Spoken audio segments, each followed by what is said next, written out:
بن عمي بنت عمي السلام عليكم. ايوا كي مليح شغل لا كلشي مليح فاميليا فيفا. الخبيرات نتاع اليوم متعدده. فيها السي عبد المجيد يتخذ قرار يعني خطير جدا تجاه فرنسا. فيها انفانتينو في المغرب دار واحد التصريح حتى هو عاود خطير، ودار واحد الحاجه عاود اخرى خطيره.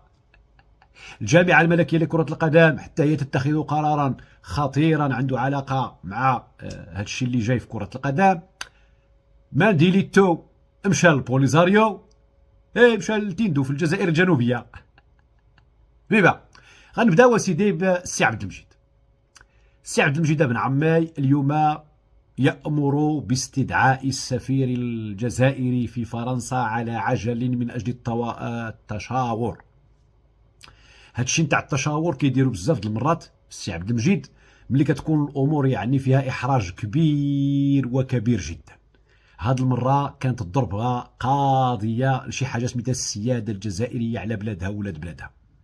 يعني بعيدا عن ان هذيك اللي تهربات معارضه خايفه من الحبس، خايفه من الاعتقال، خايفه من الاعدام كما وقع لواحد العدد نتاع المعارضين اللي كاينين على برا، فالامر يتعلق باعتداء صارخ وصاخر من فرنسا على السياده الجزائريه.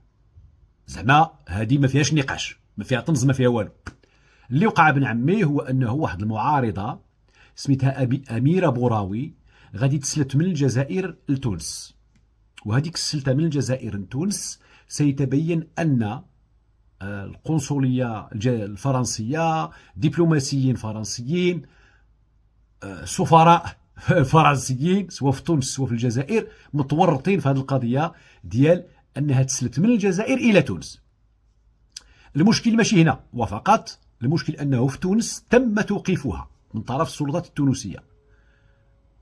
بطبيعه الحال قيس سعيد باغي او كان باغي ارضها للجزائر، يعني يسلمها للجزائر، ولكن تتدخل الماما فرنسا فتأمر بترحيلها من تونس إلى فرنسا. إذن هو اعتداء صارخ على السيادة الجزائرية وعلى السيادة التونسية.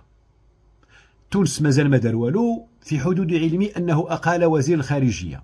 واش الإقالة نتاع قيس سعيد الوزير الخارجية التونسي جاية في هذا الإطار، او في اطار شي مواقف اخرى، ولا داك الشيء تاع التبهليل نتاع قيس سعيد اللي ما كنعرفوش امتى كيفيق وامتى كيقرر ولماذا وكيف يقرر.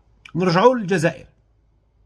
الان بن عمي النظام الجزائري يحس بحرج شديد جدا، يعني ما كاينش ادنى مبرر اللي يقدر يسوغ ان الدوله الفرنسيه دير شرع يديها داخل التراب الجزائري وتهرب مواطنة جزائرية. أي نعم عندها الجنسية الفرنسية، ولكن في هاد الحالات اللي فيها ناس اللي عندها جنسيات مزدوجة كاين شي حاجة سميتها القانون، والمتابعة كتكون بين الدولتين على مستوى احترام السيادة نتاع كل وحدة فيهم، ولكن فرنسا لم تفعل ذلك. فرنسا بن عمي بطبيعة الحال عندها ليزانديس، بطبيعة الحال عندها ما يشجعها على ذلك في الدعم.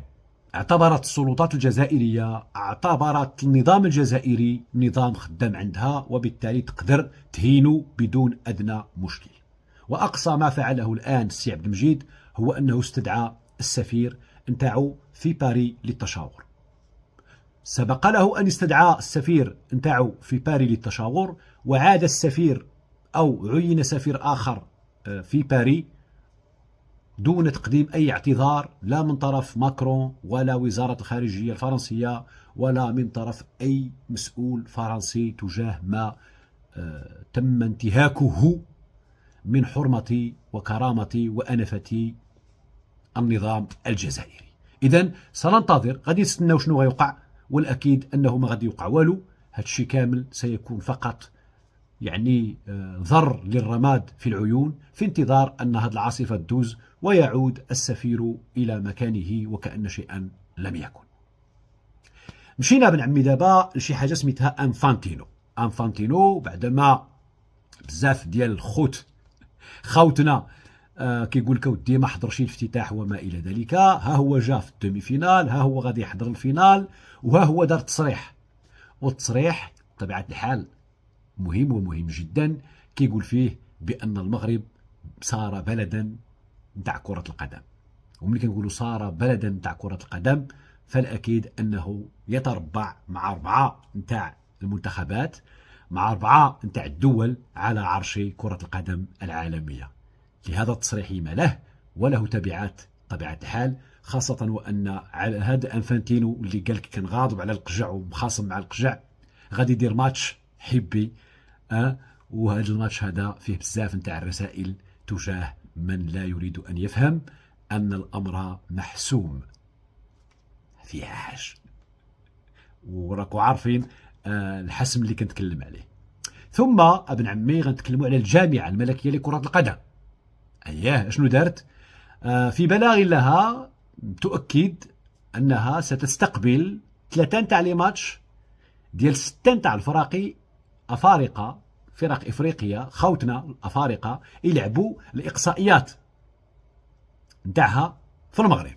يعني 3 تاع الدول اختارت المغرب باش يكون الملاعب المغربية هي اللي غتستقبل هذه المقابلات لأسباب تتعلق بالشروط نتاع الشروط الجديدة اللي فرضها الكاف بخصوص الملاعب والتجهيزات اللي خصها تكون في الملاعب، أو شروط أخرى عندها علاقة مع البنية التحتية نتاع هذه الملاعب. إذا المغرب كاين بتجهيزاته، بضيافته، بملاعبه، ببنيته التحتية، بالملاعب نتاع التدريب، بالفنادق نتاعو وبالمركبات نتاعو، استقبل هذه المقابلات 3. وهذه إشارة كبيرة جدا إلى أن اللي كيحتاج كيلقاك، فالأكيد أنك ملي غتحتاجو غتلقاه. هذا الشيء ما فيه لا كوسسة لا عوسسة لا جوسسة، فيه واحد البلاد كيثيقوا فيها مختلف الدول الإفريقية وكطالبها بأنها تعطي لها الملاعب نتاعها باش تلعب لي ماتش نتاعها اللي كيكونوا اوفيسيال، يعني دي ماتش رسميين نتاع الإقصائيات ديال كأس إفريقيا أو كأس العالم. ببالقجع ضربة معلم والله يعاون ويوفق. نمشيو الآن للخبر الأخير وهو الخبر نتاع مانديليتو. مانديليتو كان حضر في الافتتاح، دار داك التصريح اللي غادي يزلزل ومازال التبعات ديالو راها جايه على الفاف الجزائري، على الاتحاد الجزائري لكرة القدم. غير استناو ما تزربوش.